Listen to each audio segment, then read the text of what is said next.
महाराष्ट्राच्या गौरवशाली इतिहासातील सर्वात दुर्दैवी दिवस म्हणजे 1 फेब्रुवारी 1689 संगमेश्वरात मुकरब शंभूराजेंना कैद केले.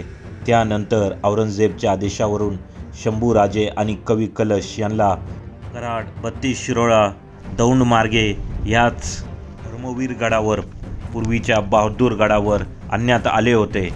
इथेच इराणी पद्धतीच्या लाकडी तख्तकले आणि पोलादी साखळदंडाने जखडून शंभूराजे आणि कवी कलश यांची धिंड काढण्यात आली होती. इथेच शंभूराजे आणि कवी कलशांचे डोळे काढले होते. इथंच कवी कलशांनी शंभूराजेवर कविता केली होती.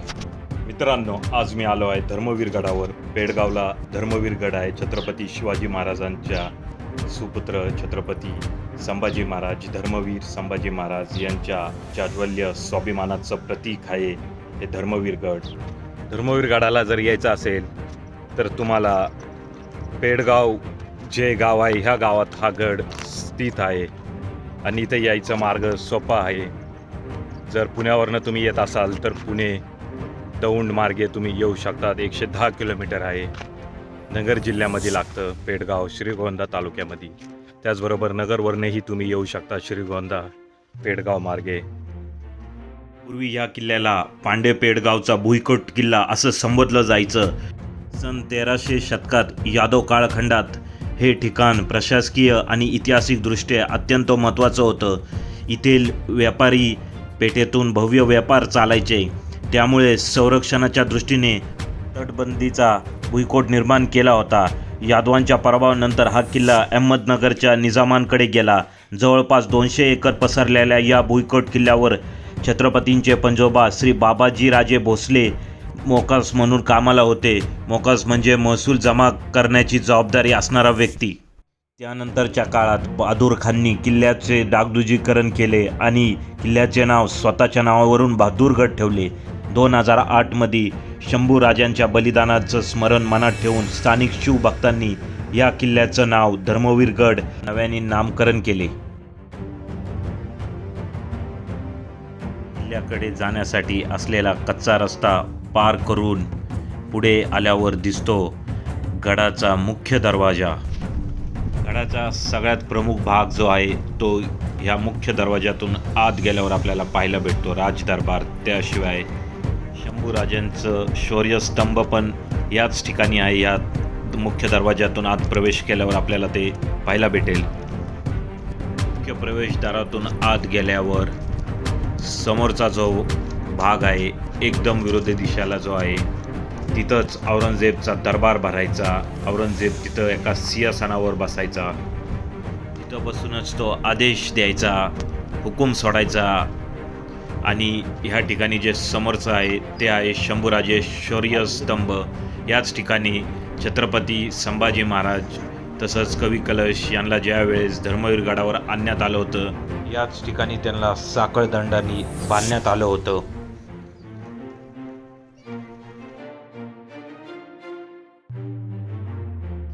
समोर जो दगडी चौथारा दिसत आहे याच ठिकाणी औरंगजेबचं दरबार होतं आणि इथं सिंहासनावर बसलेला औरंगजेब ज्यावेळेस त्यांनी पहिल्यांदा शंभूराजांना साखळदंडात पकडलं गेल्याचं पाहिलं त्या आनंदात गुडघे टेकून तो खाली बसला होता.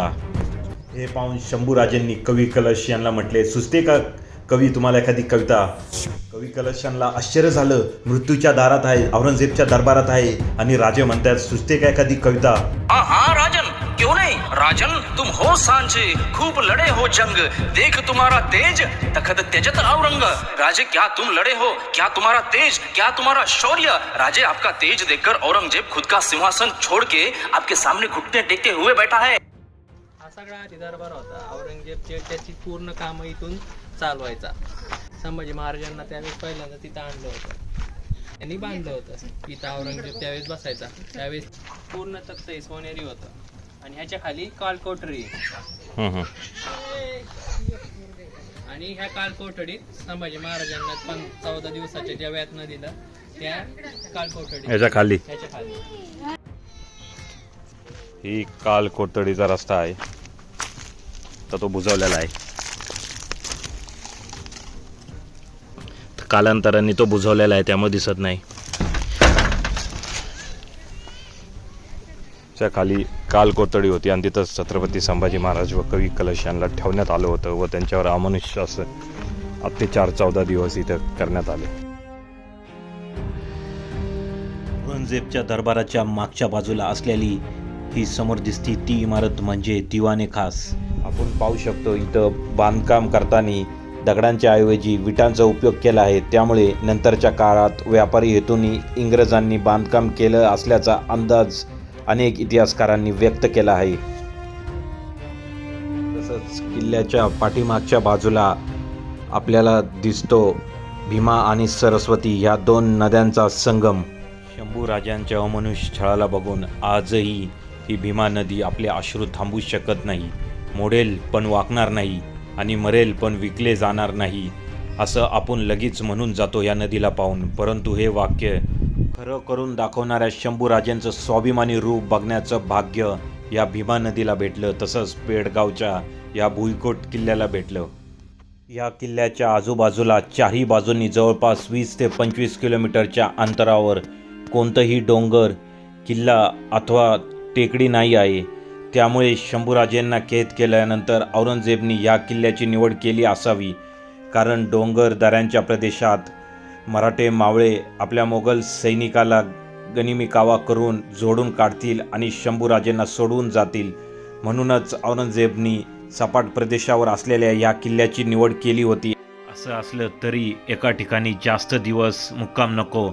त्यामुळे 14 दिवसांनंतर शंभूराजे आणि कवी कलश यांचे डोळे काढल्यानंतर औरंगजेबने आपली छावणी पुणे जिल्ह्यातील इंद्रायणी भीमा नदीच्या संगमावर असणाऱ्या वडूतुळापूरला हलवली होती. या किल्ल्याच्या पश्चिम भागात आपल्याला गेल्यावर अनेक प्राचीन मंदिर पाहायला भेटतात. हे प्राचीन मंदिर म्हणजे प्राचीन वास्तुशैलीचे अद्भुत असे आविष्कार आहेत. इथे यादव काळातील 6 हेमडपंथी मंदिरं आहेत, ज्यात बल्लेश्वर, लक्ष्मीनारायण, मल्लिकार्जुन, रामेश्वर, पाताळेश्वर आणि भैरवनाथ मंदिराचा समावेश आहे. या किल्ल्यावर यादव काळात 51 मंदिरं होते. तसंच त्यापैकी 12 ज्योतिर्लिंग मंदिरं पण होते. पुरातन शिव मंदिर आपल्याला या ठिकाणी पाहायला भेटतं.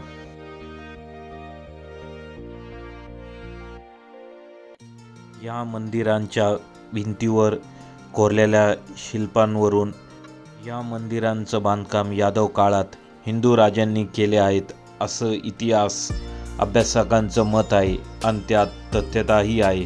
कारण एवढे भव्य व एवढे प्राचीन पुरातन मंदिर हे यादव काळातच झाले होते. त्याचे अनेक दस्तावेज इतिहासाचे पानं आपण चाळून पाहिल्यानंतर वाचायला भेटतात. हर हर महादेव, ओम नमः शिवाय, हर हर महादेव. पाताळेश्वर मंदिर आहे. यासह अनेक मंदिरं आहेत ज्यांचं डागडुचीकरण करून अनेक शिवप्रतिष्ठानांनी ह्या मंदिरांचं जीर्णोद्धार केलं आहे. परंतु असं असलं तरी अनेक अजून मंदिरं अशी आहेत त्याचं जीर्णोद्धार करणं गरजेचं आहे. त्यासाठी महाराष्ट्रभरातील शिवभक्तांनी एकत्र येऊन जीर्णोद्धार करण्यासाठी पुढाकार घेतला पाहिजे. हर हर महादेव, ओम नमः शिवाय.